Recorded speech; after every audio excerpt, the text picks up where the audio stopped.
All right. Welcome to Blue Pill Podcast, everyone. This is Abe, your host. It is 9:43 a.m., July 18th.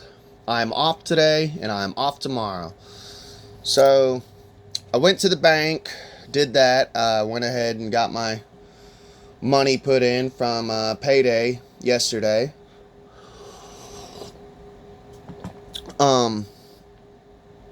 As far as like updates, Sammy's birthday was the 16th, so today I asked her what she wanted to do. We decided on bowling. She decided on it because it's her birthday. She can do whatever she wants, you know. It's my birthday. I will cry if I want to. Hang on just a second. So yeah, we're gonna do that. I'm gonna mow the lawn here in a little bit. I cut my hair, just a trim. I think I missed a couple, though. I missed some. But, yeah, I cut it. I don't know.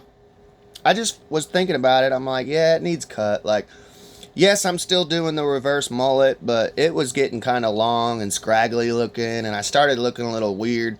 So I was like, yeah, I'm going to chop that shit. Hope it looks good, though. Let me know what you all think, you know. I'm a little bit vain, I ain't gonna lie. When it comes to my hair and my teeth, I'm vain, you know. So, obviously, you've seen by the title what we're covering today. I want to give a little bit of a plug to some of the content.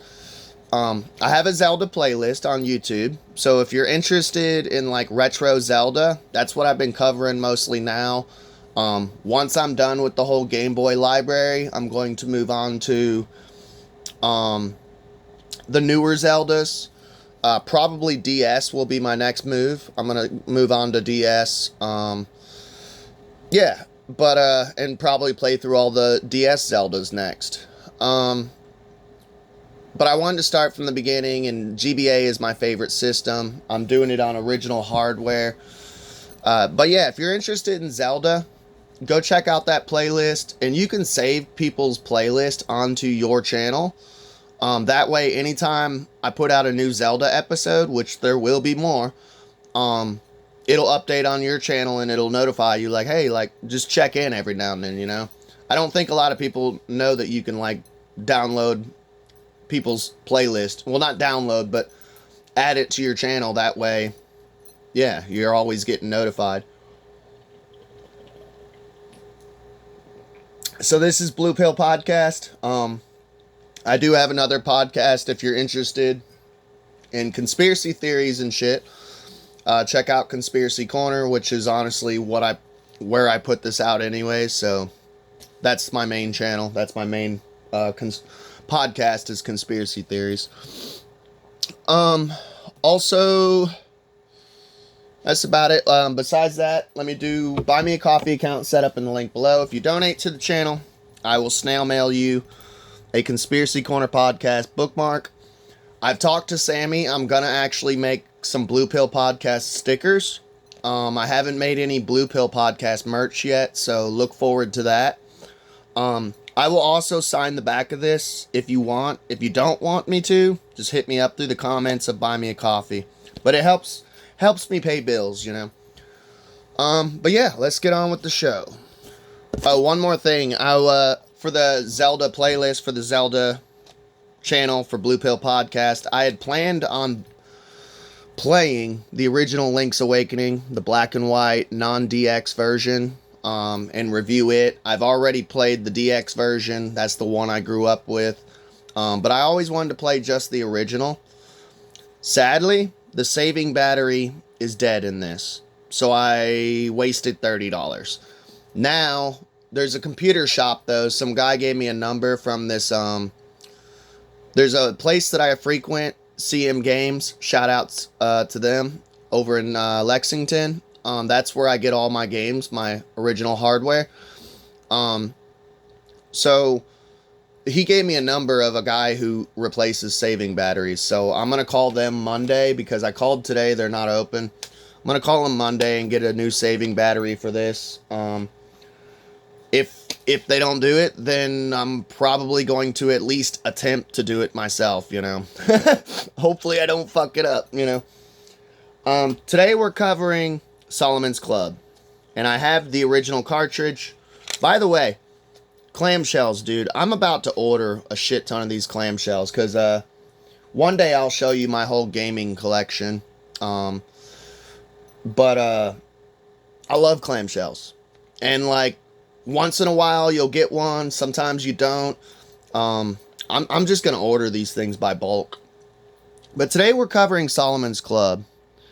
And I will show you the actual artwork because it's coming in blurry where it's dark. This, to me, was a Zelda game. And I'm going to show you a video, too. It wasn't just me who was thinking this. So, I'm a 90s kid, you know. I was born in 91. And I remember dial-up internets. I remember a time before cell phones. I remember the time before internet, you know. So, as far as, like, retro gaming, which is mostly what I do, when I was a kid, you were always taking a risk. For one, my parents were not rich. So, like, I would get, like, a $20 bill or a $10 bill here and there. And most of my game collection growing up was from trades.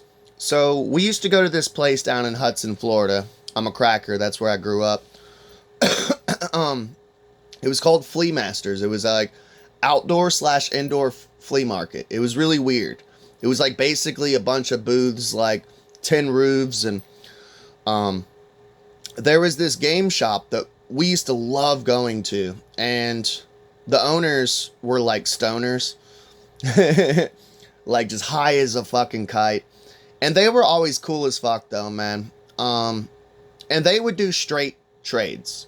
Like no cash, nothing. Like as long as the deal seemed good, they would just do straight trades. They were super awesome, man. So down the lane from them, like somewhere in the flea market, I can't remember, but it was like a middle booth. And it was a mother and a son. And I had went in with my whole game collection, and I seen Solomon's Club. And I seen the, let me pull it up here. I seen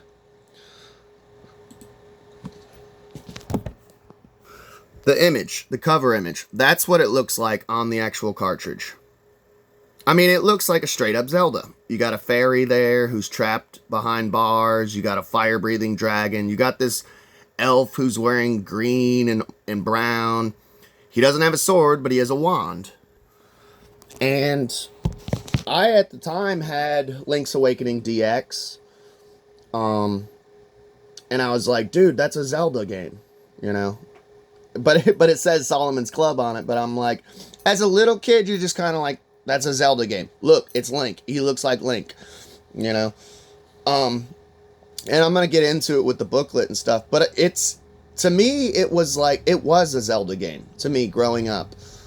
And I'll show you some of it's a side-scroll puzzle game. And I'll show you some of this, like, for one. Here's the booklet. By the way, I'm going to try to order a booklet, because you kind of need the booklet for this game. You collect keys, and you unlock doors. This is kind of some of what's going on. You collect items. It's a side-scroll. You're a little elf. Basically going through. So there's no like overworld. It's only dungeons. So like I remember my brother playing it for the first time, my older brother, and he's like, dude, this is like pretty much a Zelda game. And I'm like, yeah, I know, that's why I got it. Which by the way, dude, I almost did not end up with this game. Um, so I seen it in the glass case, and I went, "Oh my god, I want that." And I talked to the lady, and I'm like, "Hey, can I trade for that?" And she's like, "Sure." And she was honestly, dude, she was fucking rude and kind of mean. And I was like, "Can I trade this for this, like Metroid or something?" And yeah, people are probably in the comment section like, "You traded Metroid for that?" And it's like, I like fantasy. I'm not big on sci-fi, you know.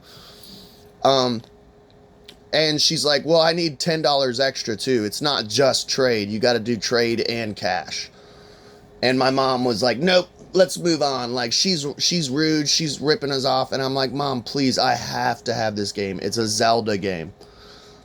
And she's like, "Okay." And she was just biting her hand like, "Dude, like, this bitch is pissing me off, this lady." And she threw in like $10 and I got a copy of Solomon's Club and I fell in love with it.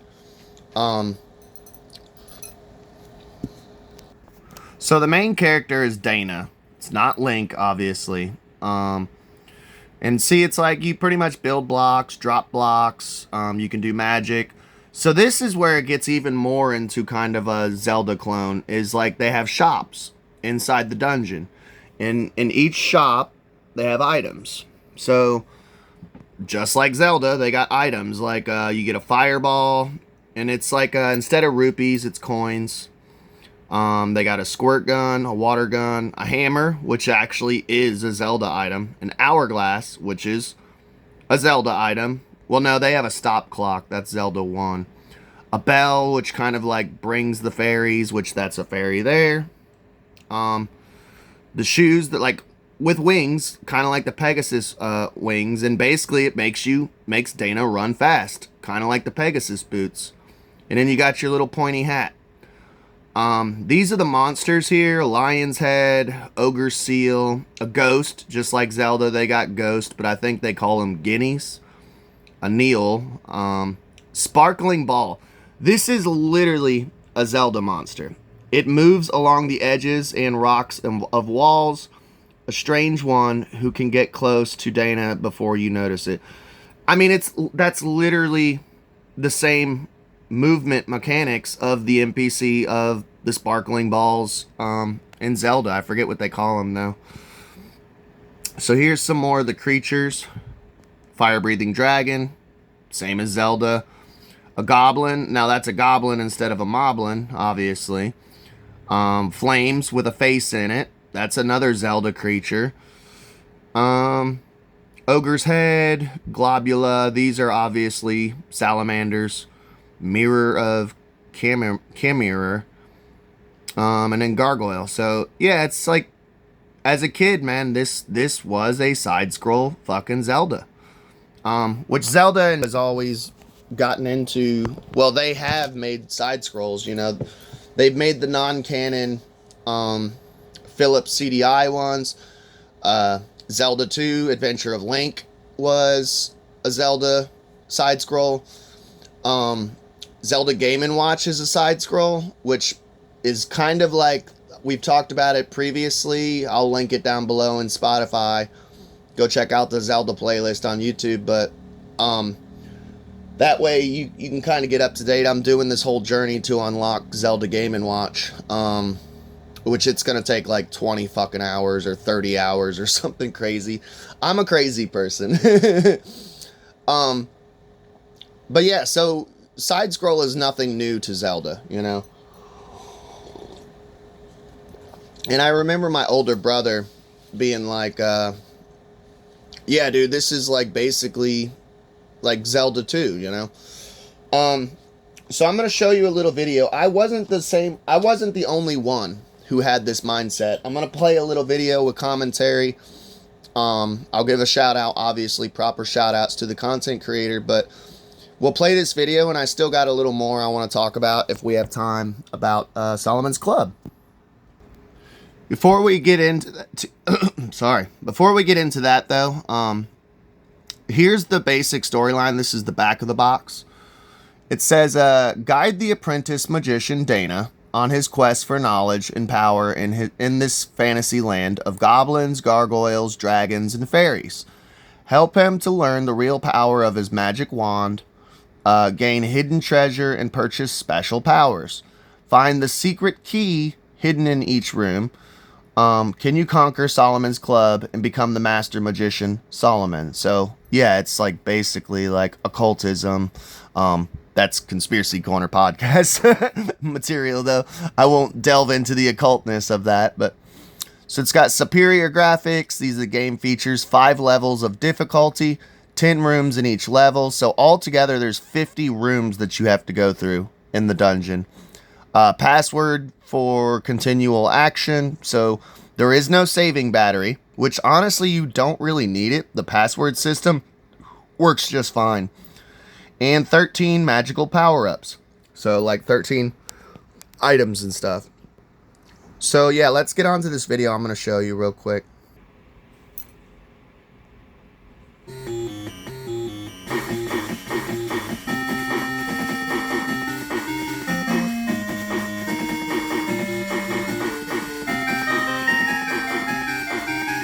Nice intro, first of all. By the way, this is from Massive DMG is the channel. So shout outs to him. Hopefully he doesn't mind me doing commentary over his content. I don't think he would. But you never know. Shout outs to him. Go over to his channel, subscribe, tell him who sent you. Maybe he'll give me a shout out or something, and maybe I can collab or something in the future. Who knows? But Massive DMG, that's his channel.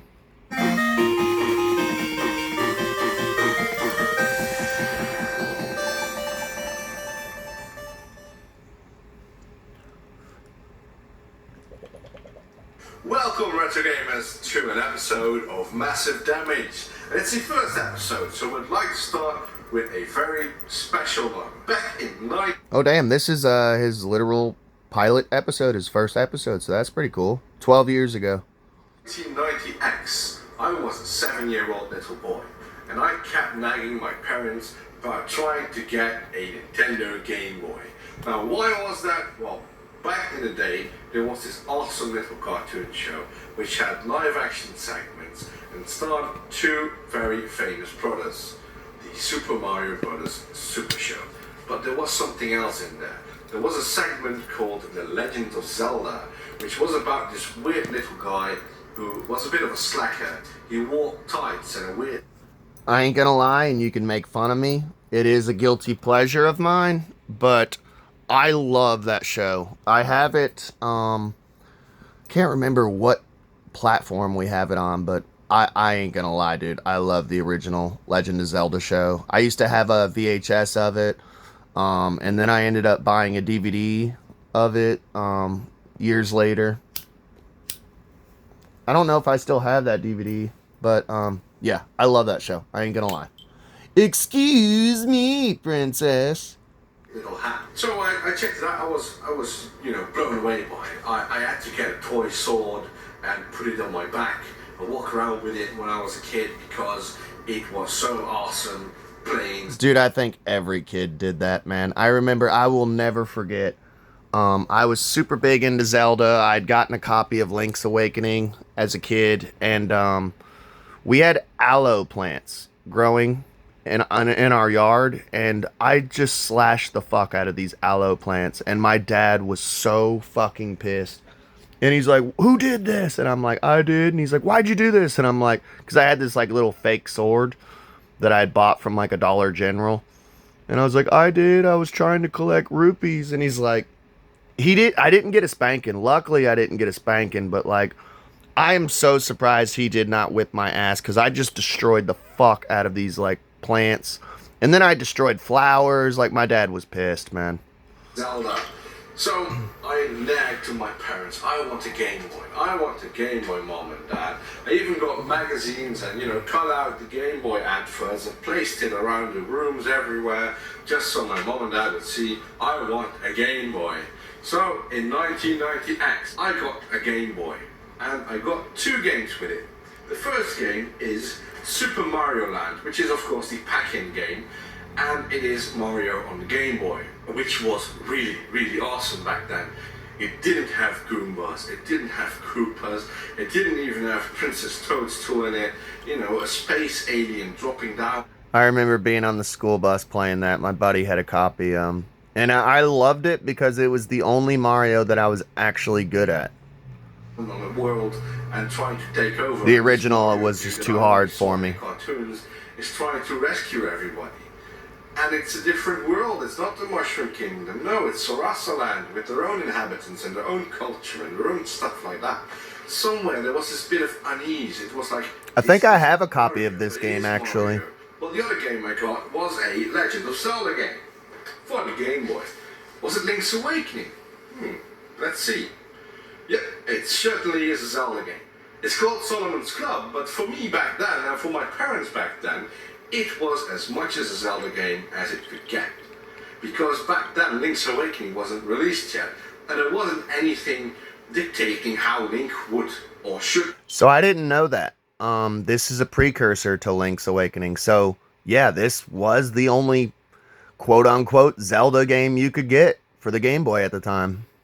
Look, because of the fact that the cartoon deviated from the game deviated from the artwork or vice versa, and there wasn't any clear statement on how Link should look. So for me, this looked like Link. Link just had a wand instead of his sword, and he walked around trying to save Sprite, the little fairy from the cartoon. And as you see in the box art, it just looks a bit like the underworld where Ganon lives. So all things fell in place, and for me, this was the first Zelda game I've ever played. Now, so... And by the way, too, the reason I call this the poor man's Zelda is, like, you can still get copies of this to this day for only, like, $15. 13, 14, 20 bucks. I've seen it, like, obviously different ranges, but I think I got mine for, like, literally $15, like $2 shipping. Yeah, so this is, like, to me, the poor man's Zelda, you know? Solomon's Club is a puzzler game, and you don't play as Link, you play as the magician Dana, and it's a puzzle game. Here's some of the gameplay. And create blocks in order to finish a level. Now, the key element of it, which is an actual key, is a key that unlocks the gate for a fairy that is trapped in the level to escape. You have to find the fairy using a magical bell. If you use the magical bell, you can grab the fairy and then leave through the gate. On your path, there will be monsters blocking your way, like dragons, gargoyles, stuff like that, but you will be using items to assist you along the way. And it was rather difficult for me to actually get the grasp of many of the puzzles. That's the item shop. 21 and actually finish the game. So, replay value-wise, this is a great game.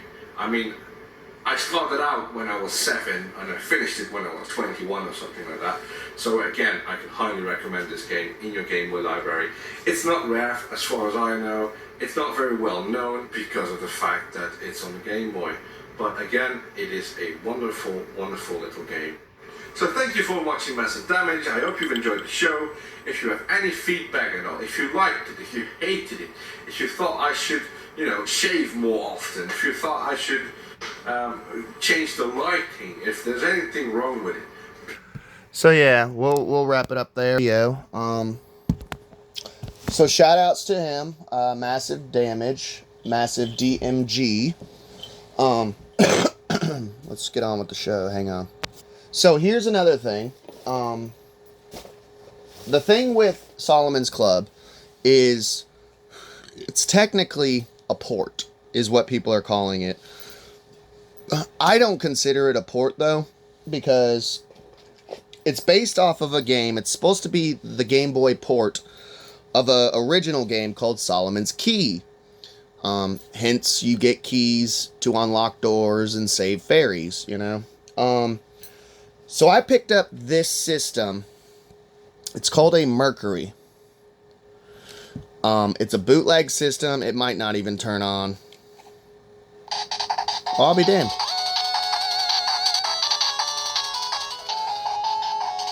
So yes, you can judge me if you want, but it was only like 20 bucks. And it's got like, let's see, how many games does it have it on? 200 games.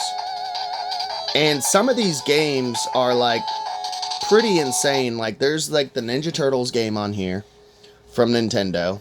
It's totally illegal as fuck. And by the way, I got this from Walmart. I don't know how Walmart is selling this shit, like, legally. I don't know if they even know that this is, like, literally illegal to sell. But it has the original Ninja Turtles on here, and it's rechargeable, which is awesome. That's one reason why I bought it. It's got a USB, you can recharge it. It has a cable up top that you can literally plug it into your TV and play on TV.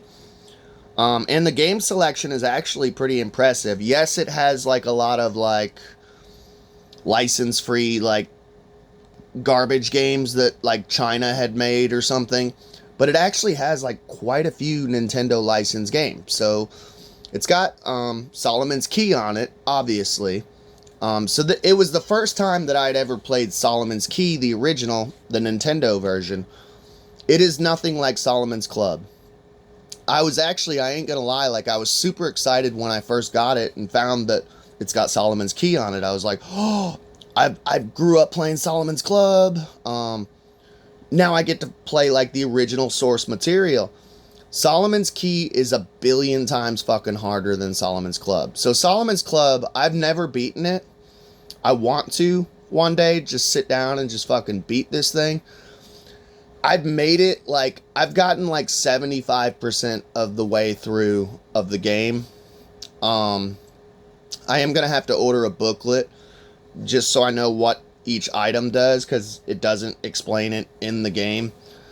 I could just Google it, but I like having collectible, physical shit, you know? But yeah, dude, Solomon's Key is like 10 times harder. I literally beat the first level and was stuck on the second level. Solomon's Club, I at least like made it like 75% of the way through and then got stuck, you know? So, and it's not, like, I don't know why they call it a port, because it's really not a port. It's like a completely different game.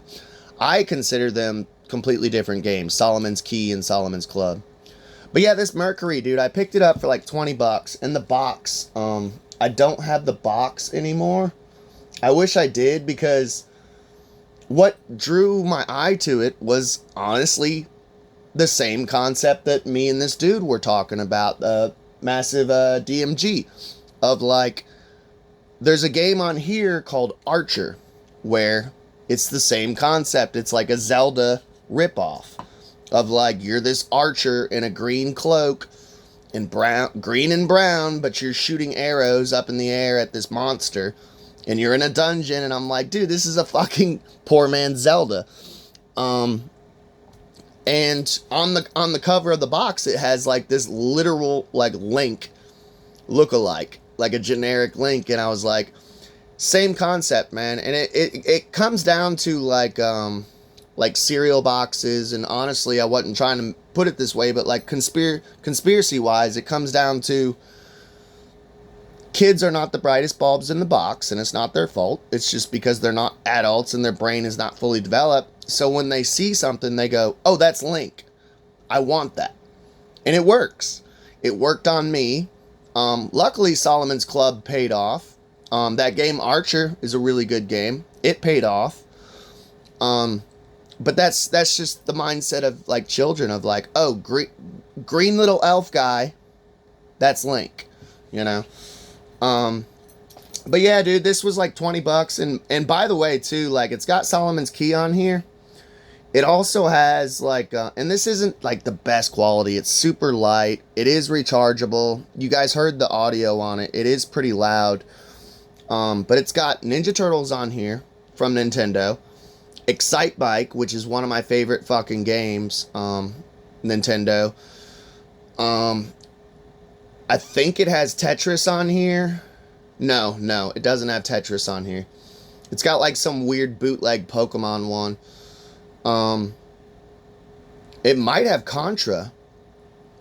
This might have Contra. I'm not. There's multiple titles on here that are Nintendo property, but for 20 bucks, it's actually fucking worth it. I've taken this thing with me like multiple places. Like, oh, I got a doctor's appointment. I got to sit in the waiting room. You know, I'm sitting here playing Excite Bite or Ninja Turtles. You know, Solomon's Key. But yeah, dude, The Poor Man's Zelda, Solomon's Club. This is my little review on it. I hope you guys enjoyed. I'm going to do more Zelda related episodes because that's what I'm into right now is Zelda. I've been into it for like 2 years now. My wife bought me a copy of Link's Awakening, which is one of my favorite games. By the way, we reviewed it. Go check it out. Link's Awakening DX, and it like sparked this flame inside of me, like the Zelda flame. So last year I went through and I played like every Zelda I could for Game Boy Color, Game Boy Advanced, and I reviewed them all. So go check out that playlist. I hope you all enjoyed. Let me know if you've ever had a copy of Solomon's Club, if you've ever played it, if you grew up thinking it was a Zelda game like me. I love y'all. Please like, share, and subscribe. And if you've never played Solomon's Club, go check it out. It's worth your while. It's a good game. I give it, honestly, I give Solomon's Club, I would give it like a 9 out of 10, you know. See y'all.